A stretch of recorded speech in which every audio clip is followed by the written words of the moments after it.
Welcome back to the Bob McCown podcast. Dave Hodge in today for Bob and joined by Rob Longley of Post Media, who has been on the Blue Jay beat for how many years now, Rob?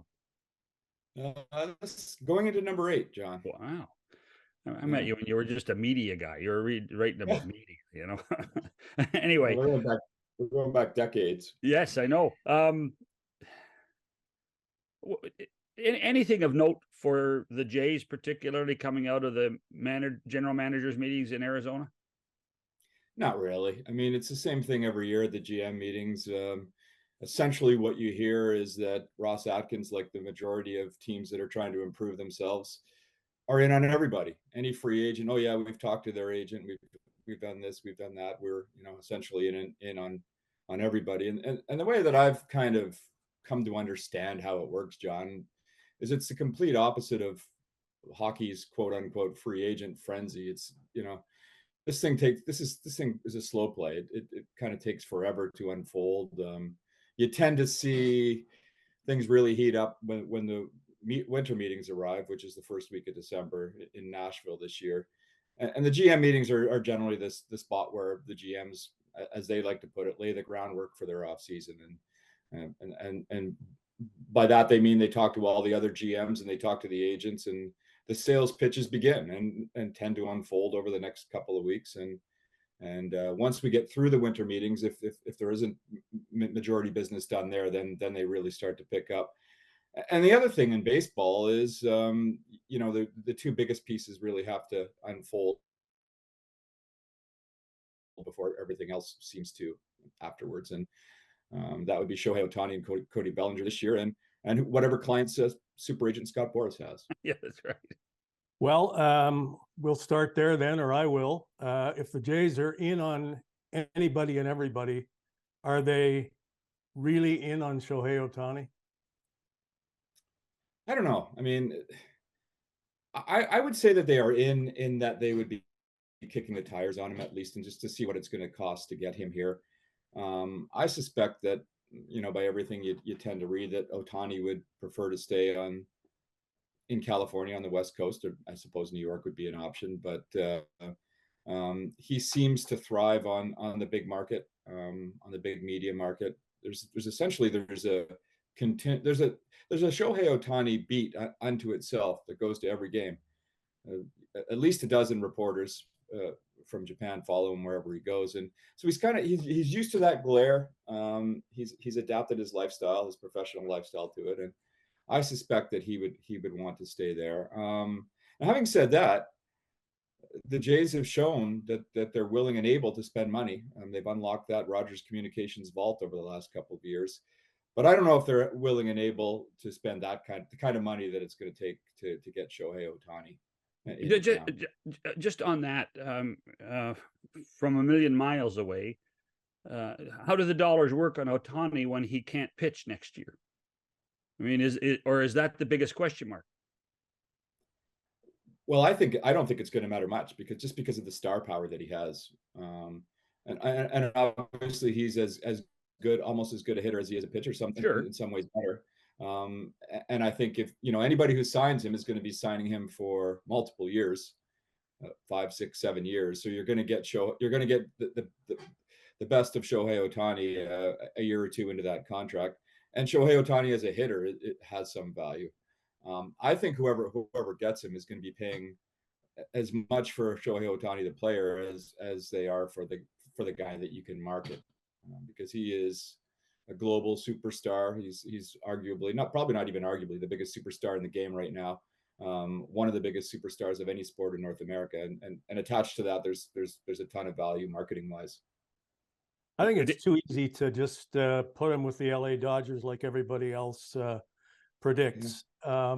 It's and this is the best case you can make for the Jays, is that other teams are certainly interested enough to make it a contest.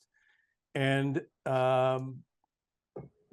as I say, if it were the Dodgers, then we wouldn't be talking about this. It would just be, okay, let's get on to the next subject. But the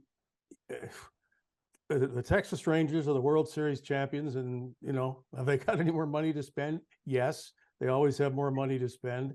There's talk that he and the Chicago Cubs have some kind of mutual interest. And there's a guy named Seiya Suzuki who plays in the outfield there. There's a pitcher in Toronto named Yusei Kikuchi, and there's a pitcher in San Diego named Yu Darvish. So if Otani really likes Southern California like he did when he signed with the Angels, the Dodgers are one option. The Padres could be another. And then there's these other teams that have reason to think that Otani would consider them. So I think this is a subject that warrants the headlines, and I don't think it's a fait accompli that he's a Dodger. Well, hold on. So, Dave, you didn't. If you're Mark Shapiro and Ross Atkins, are you just opening the vault and giving him anything he wants? Well, within reason. Opening the what's it going to be, Rob? $500 million for 10 years, 500 plus. Yeah, minimum 450, and I think north of 5 probably. Yeah. Well, okay. So at 5 years, 450, are you doing it? Well, I think they have some pressure on them to do something. Well, I mean, we got to get around to who's going to play third base, who's going to play second base, who's another. Yeah, but we're going to do that. We are going to do that. Well, no, but it's all one and the same. If you want to try to say where are the dollars going, and if they can't make a splash anywhere else, and they can with Otani, then yeah, they throw much of their money at him. And the new look stadium welcomes the biggest star in the game, and all of the pressure, or a lot of it, is off Mark Shapiro and Ross Atkins, and John Schneider has his everyday DH. Is that a case to be made, Rob? I don't know. Yeah, I think so. And I think if you look at the way the Jays have operated in the off season over the last 4 or 5 winters now, they are playing at that level.